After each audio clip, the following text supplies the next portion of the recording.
los padres sobre nuestros hijos, sabemos en qué tiempo le vamos a otorgar, le vamos a dar cosas que sabemos que si se las damos en un principio no va a ser de bendición como cuando estén preparados para recibir.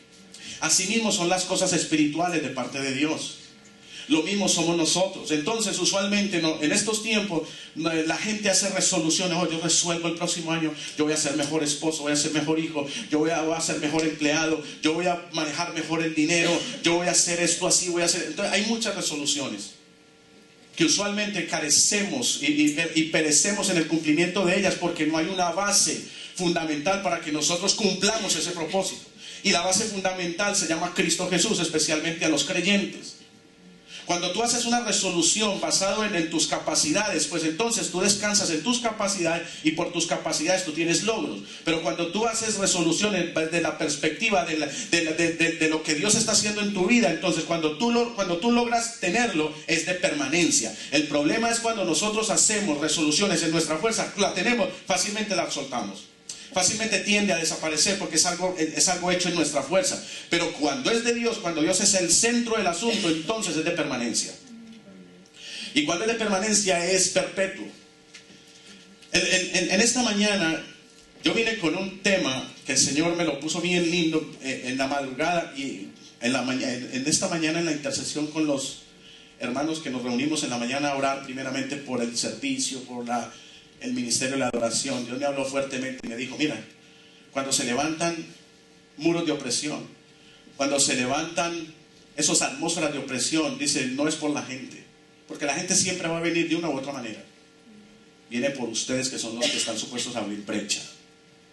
Dice, los que están aquí al principio, los que vienen con espíritus oprimidos, que supuestamente vienen a abrir aquí las atmósferas para que yo sea de bendición al pueblo, esos son los que levantan muros de opresión porque conocen y saben el propósito que yo tengo en cada día. Entonces, como no resuelven quitar esa opresión de su vida, que no tienen confianza en mí, entonces por eso la opresión se continúa y se perpetúa. Y es difícil a veces romper, porque el poder del acuerdo todo lo puede.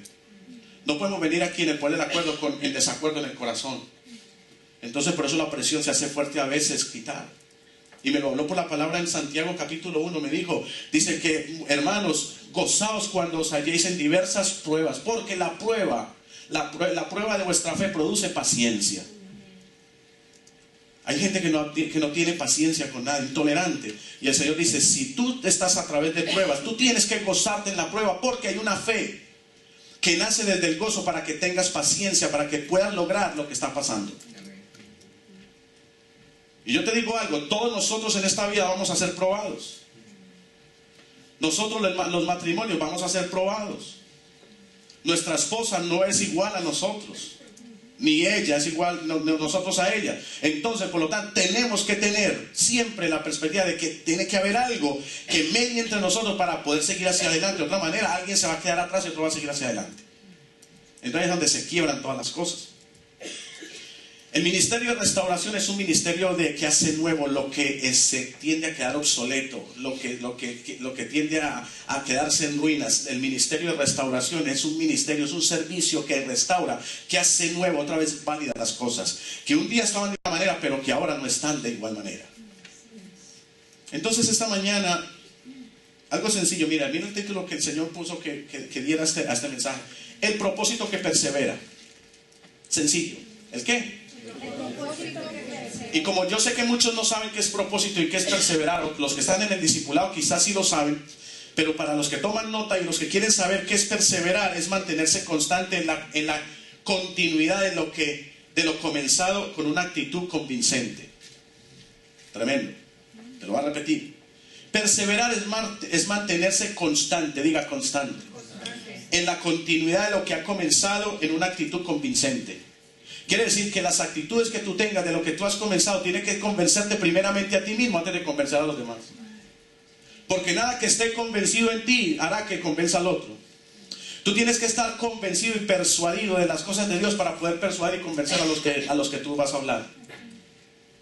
Porque tú no puedes dar algo que tú no tienes, entonces el otro por lo tanto va a quedar confuso de lo que en realidad tú profesas, lo que tú crees o lo que no crees.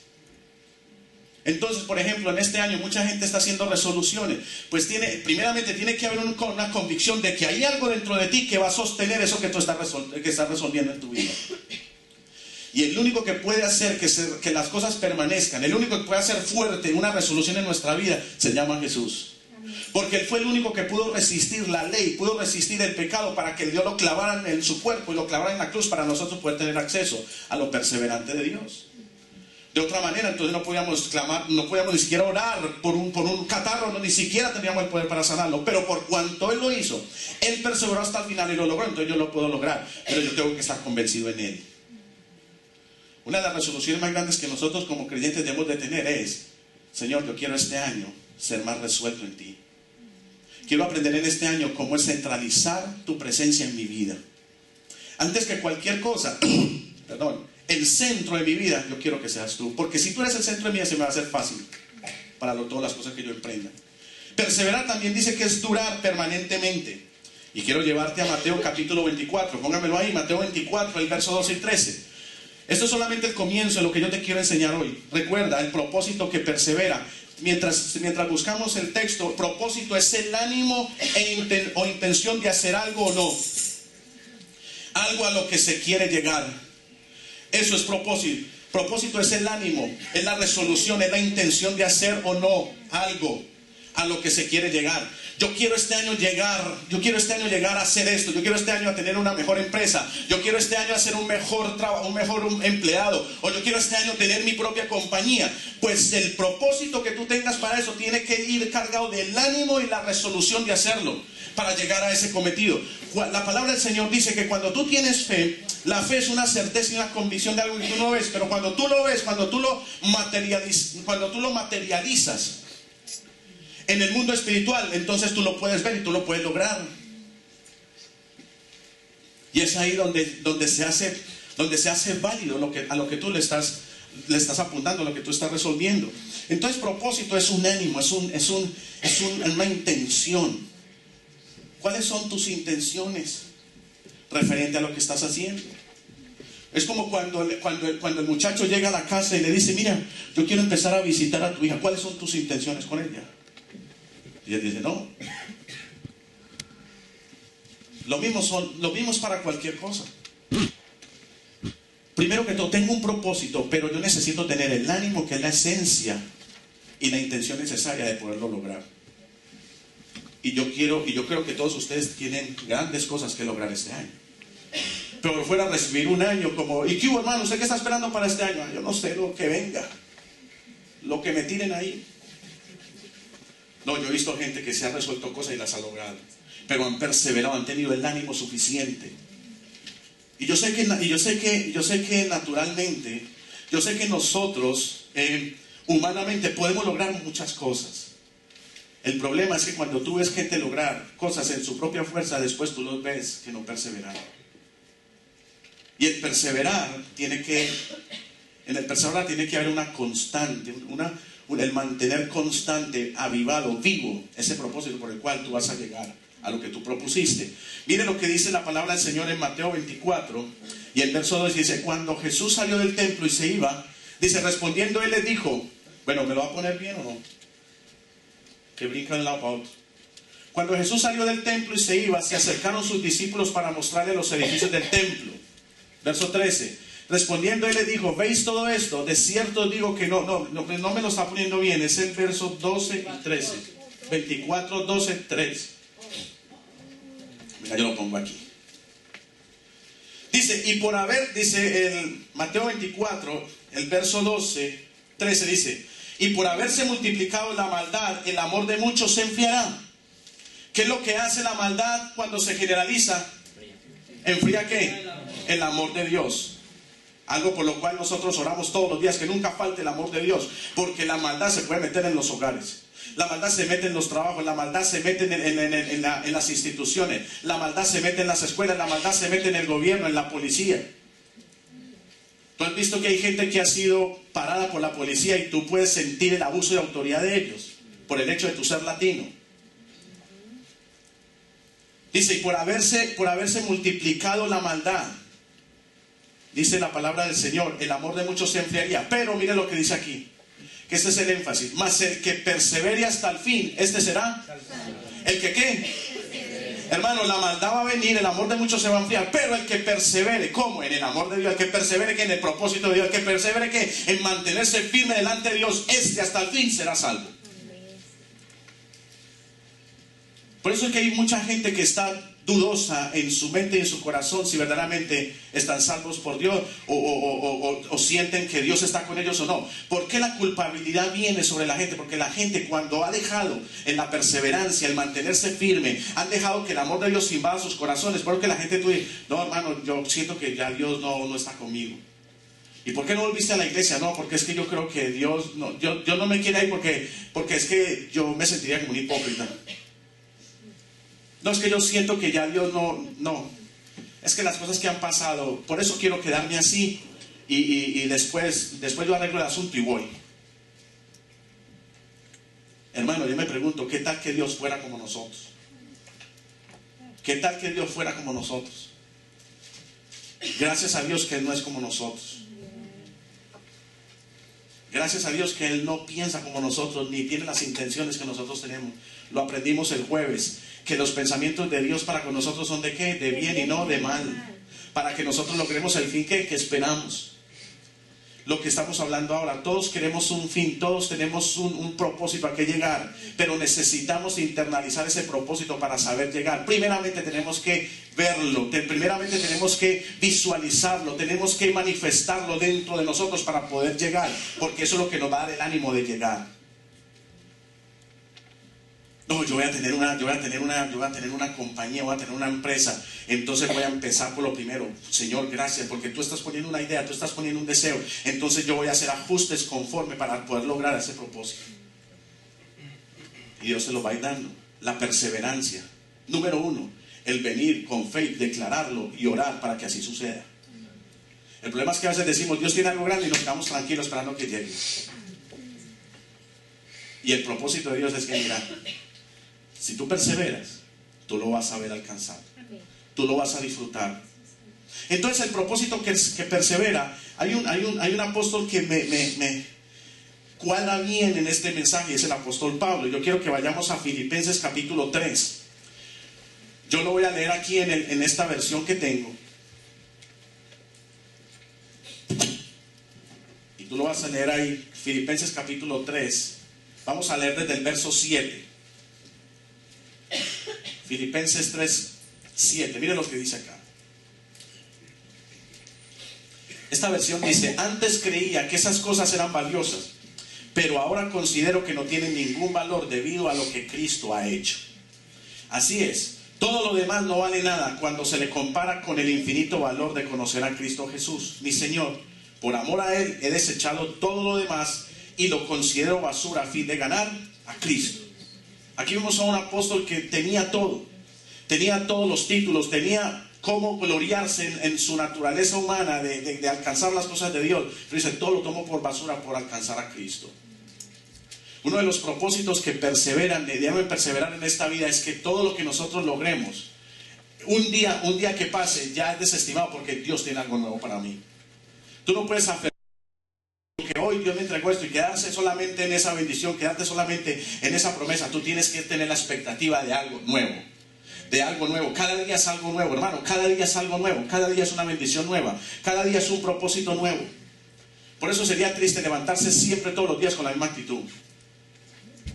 No, hay algo nuevo. Cuando yo me levanto y yo vengo a la intercesión de la mañana, yo siempre vengo con la expectativa de algo nuevo. ¿Sabe qué? Van a salir palabras nuevas para diseñar el día. Porque esa es la primicia que el Señor nos mandó a entregar cada mañana. Las primicias de mis palabras, las primicias del diseño que yo voy a establecer en mi oración.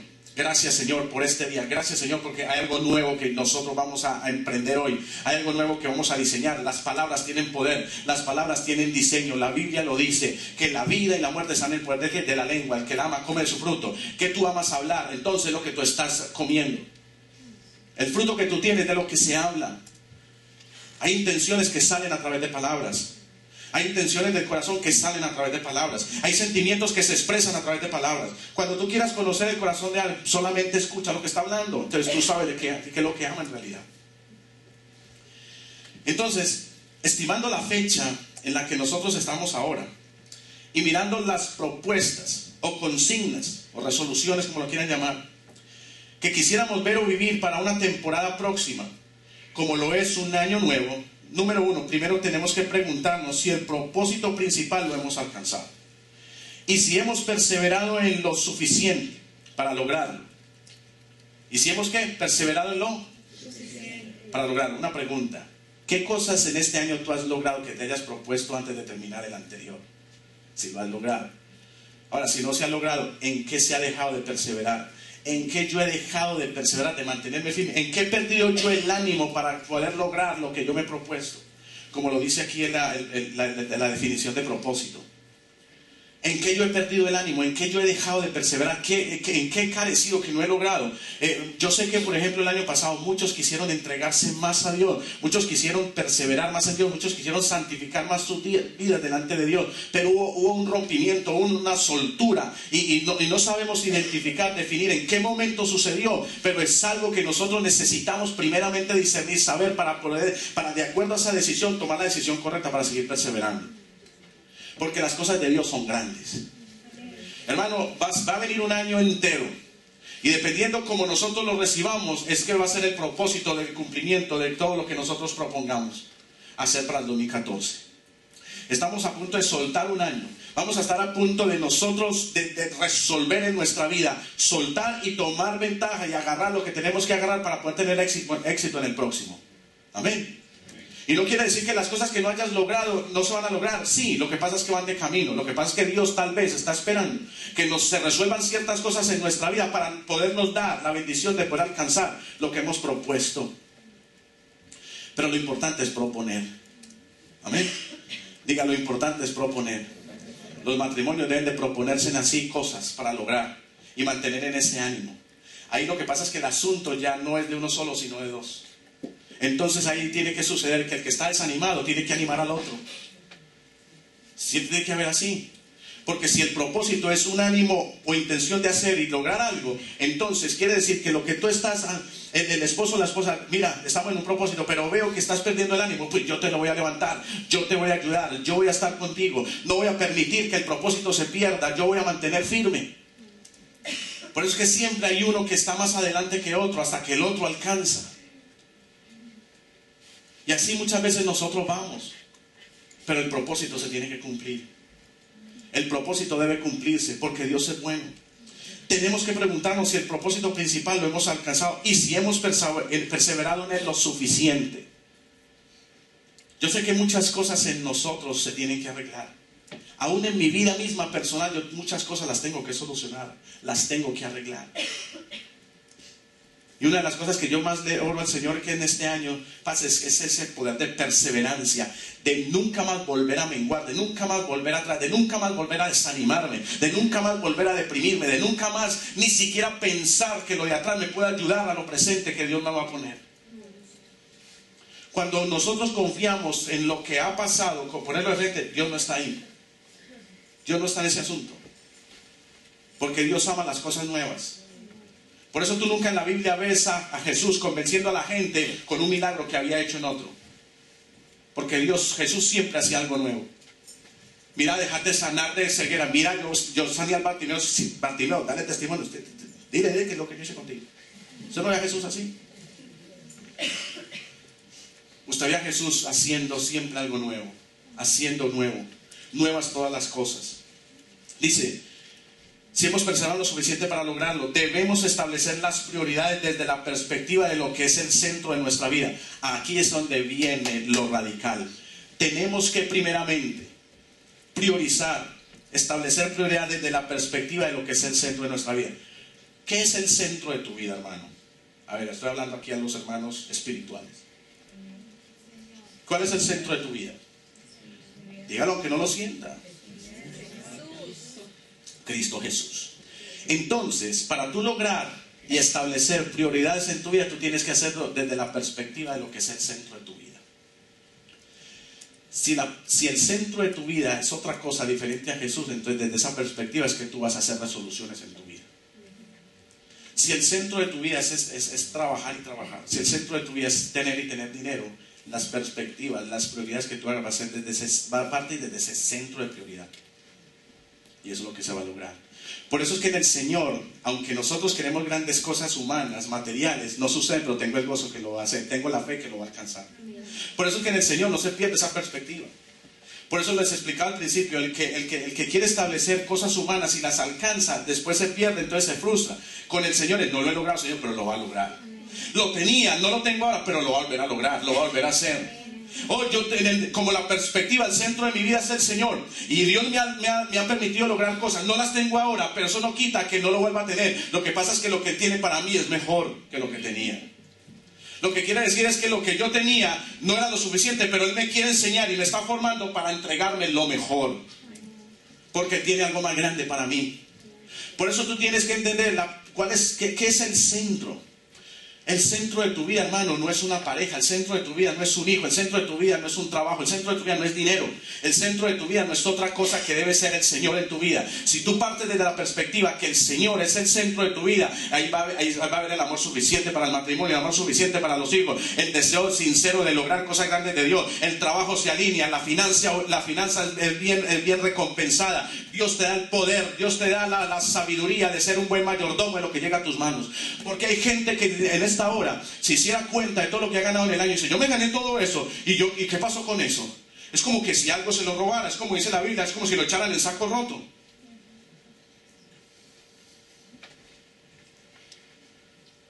Yo una vez me pregunté, yo decía, pero ¿qué pasa si este año, cuando estábamos en la iglesia, a mí se me reveló de un comienzo el diezmo y la ofrenda? Y cuando las iglesias nos entregaban la carta, que a ustedes se les va a entregar próximamente todo lo que tú diste en un año, tú vas a decir, todo esto yo me gané, ¿y qué pasó? Lo que pasa es que no he sido buen mayordomo. Dios estuvo, Dios respondió, pero lo que pasa es que no he sido buen mayordomo.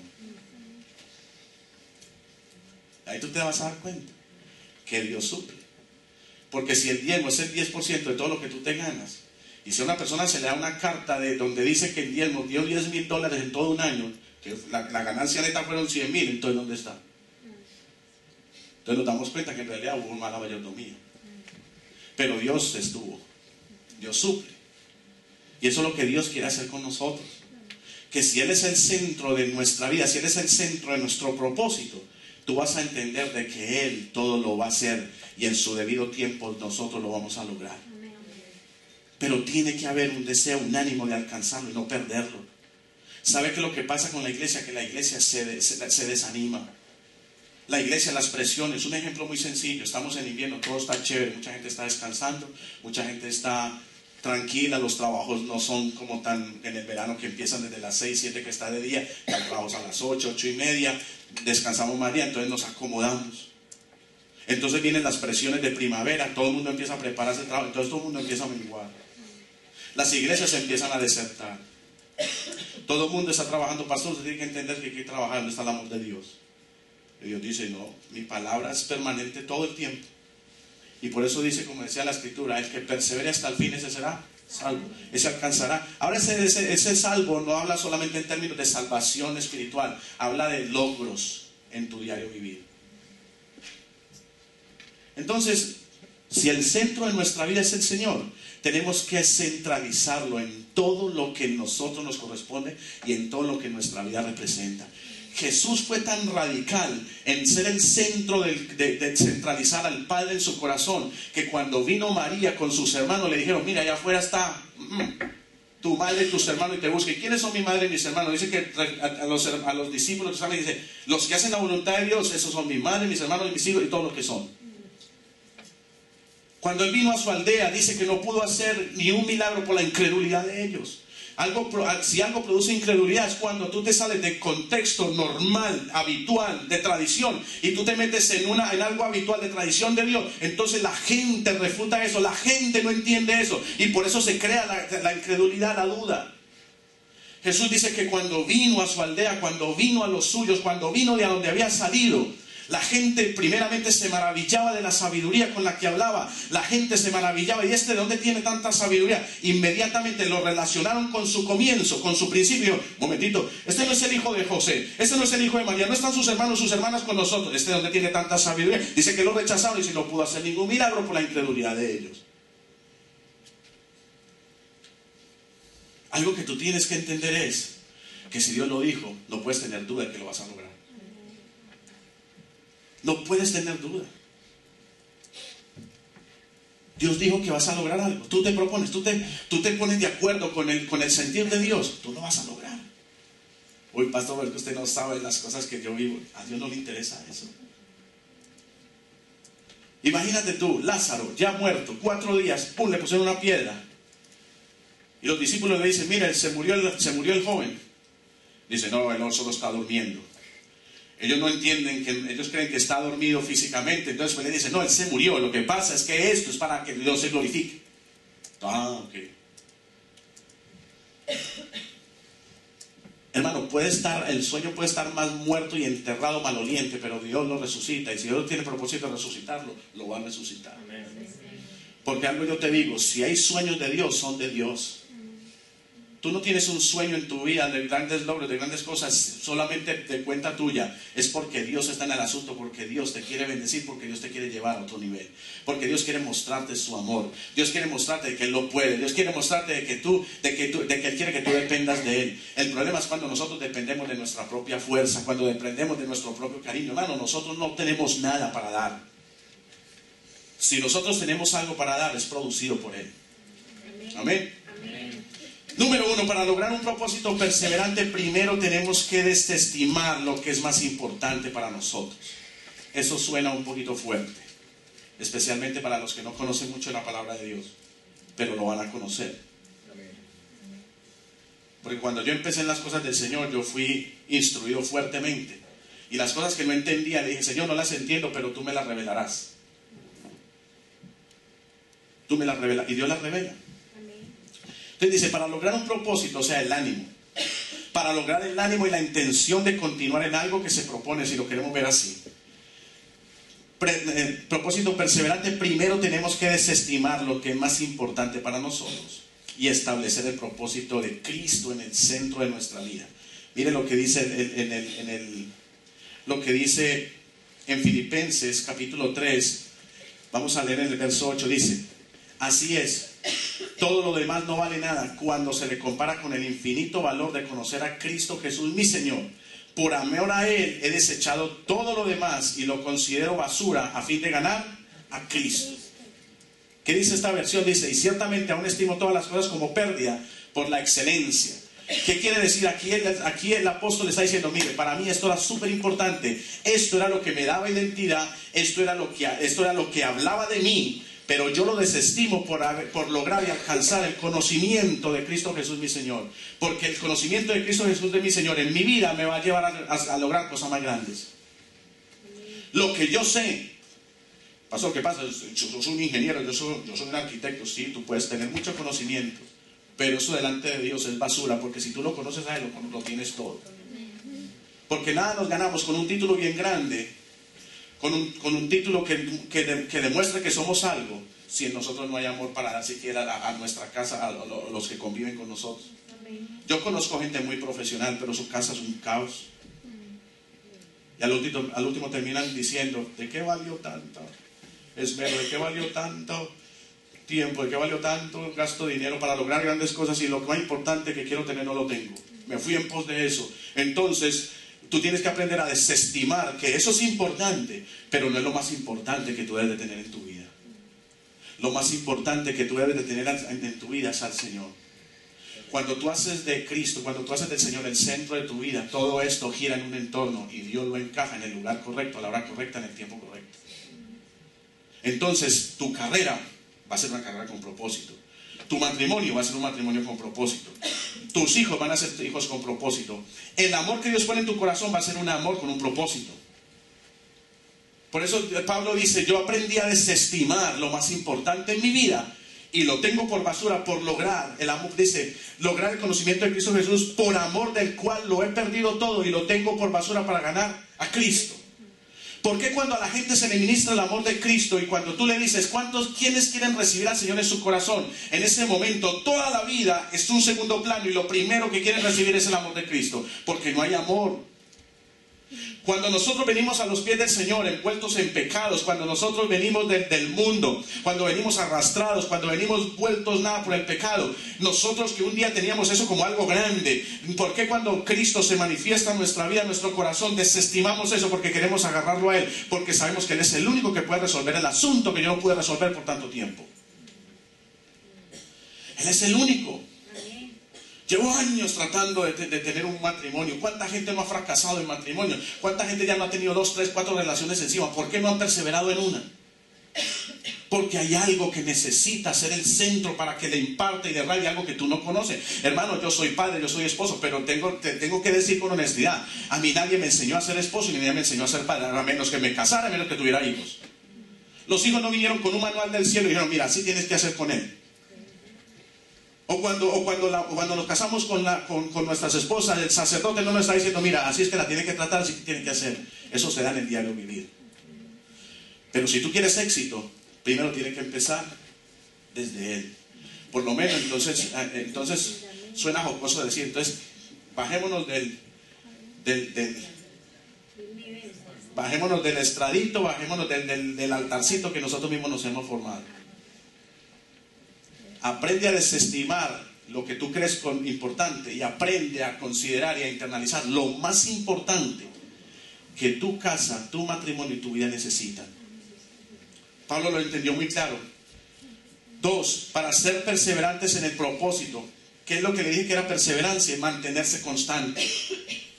¿Cuánta gente mantiene constante hoy en día? Si nosotros ni siquiera en el tiempo somos constantes.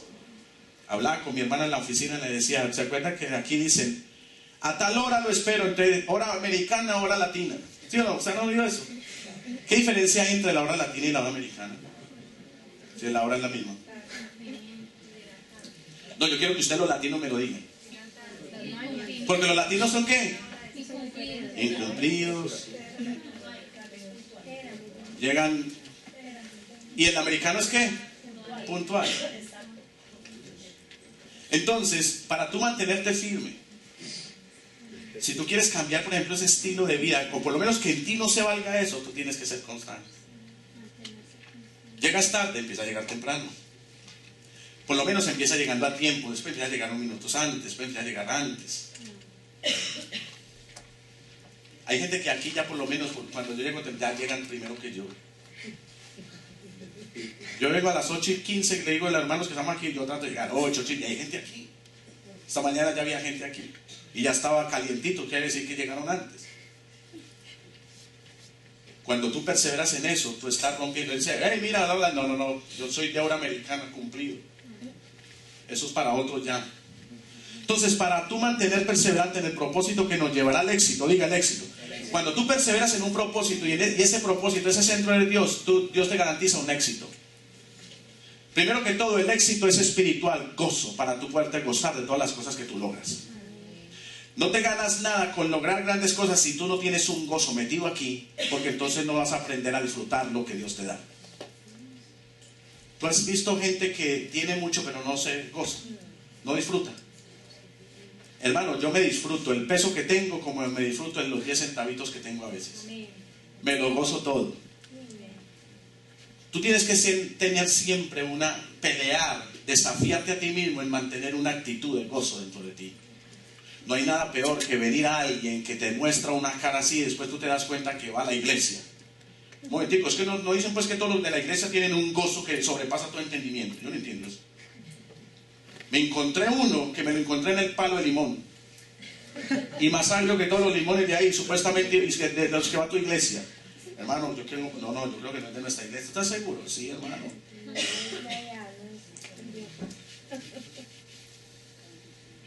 No, tú siempre tienes que tener una actitud. Hay gente que siempre tiene una actitud. Mira, hermano, le puede estar cayendo el techo encima, siempre tiene una actitud alegre, tiene una actitud que te bendice. Siempre tiene una actitud que quiere bendecir tu vida. Y esa es la gente que quiere que siempre estar contigo. Se hizo que hay gente que la gente tiende a evitar. Y hay otros que dicen, no, con ese hermano tremendo, me la gozo con él. Dice, tenemos que tener puesta nuestra fe en lo que lo puede lograr Cristo Jesús. Mire lo que dice el verso 9 al 11. Dice, y llegar a ser uno con Él. Ya no me apoyo en mi propia justicia por medio de obedecer la ley. Más bien llego a ser justo por medio de la fe en Cristo. ¿Llego a ser qué? Justo. Hermano, ¿qué es la justicia? La justicia es una igualdad. La injusticia es una desigualdad. Yo sé que mucha gente dice, no, hoy en día hay mucha injusticia. Sí, hay mucha injusticia, hay muchas desigualdades. Pero la justicia que tú tienes de parte de Cristo Jesús trae una igualdad en los momentos más difíciles y cruciales que tú estés viviendo. ¿Por qué? Porque aunque tú no tengas mucho, aunque tú estés un poco deprimidito, aunque tú estés un poco triste, frustrado, viene alguien con la justicia de Dios y aunque quizás no te dé físicamente lo que tú estás esperando, sí te llena de una manera espiritual las cosas grandes y maravillosas que Dios te va a hacer. Sí, ya me voy, mami, tranquilo. Ya vamos a terminar. Dice, verso 10, quiero conocer a Cristo y experimentar el gran poder que lo levantó de los muertos. ¿Quiero qué? Hermano, conocer a Cristo no es cualquier cosa. Porque aquí Pablo dice, yo quiero conocerlo y experimentar el poder que lo levantó de entre los muertos.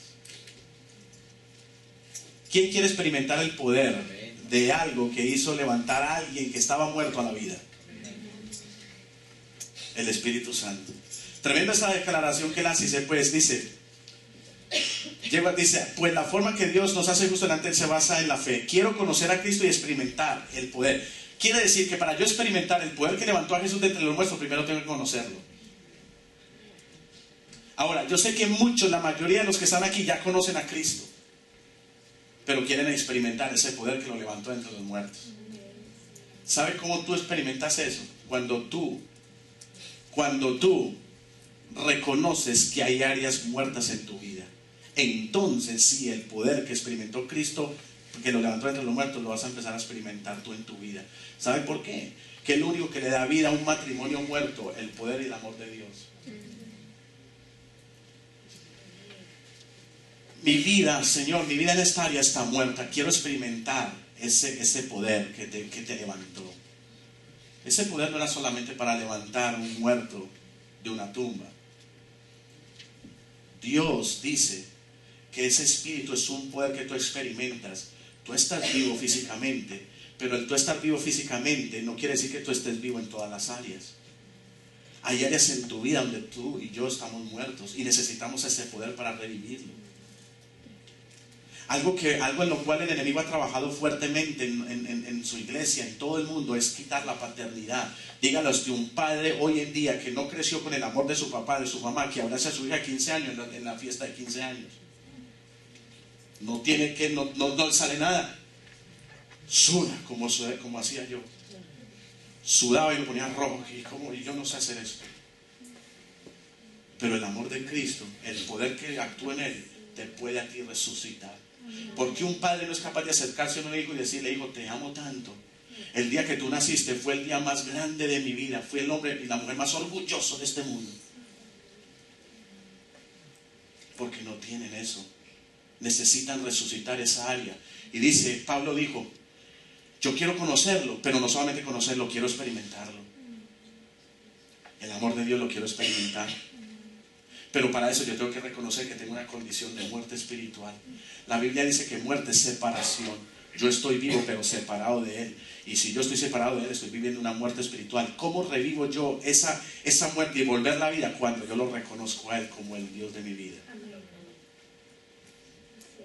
Entonces cuando tú estás en un lugar donde dice, mira, si tú reconoces, primeramente hay que reconocer que hay áreas en mi vida que necesitan resucitar.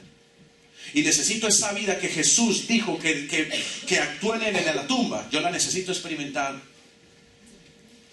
Dice, quiero experimentar el gran poder que lo levantó de los muertos. Quiero sufrir con él y participar de su muerte, para poder experimentar de una u otra manera la resurrección de los muertos. Un momentico, Pablo estaba ahí, vivo.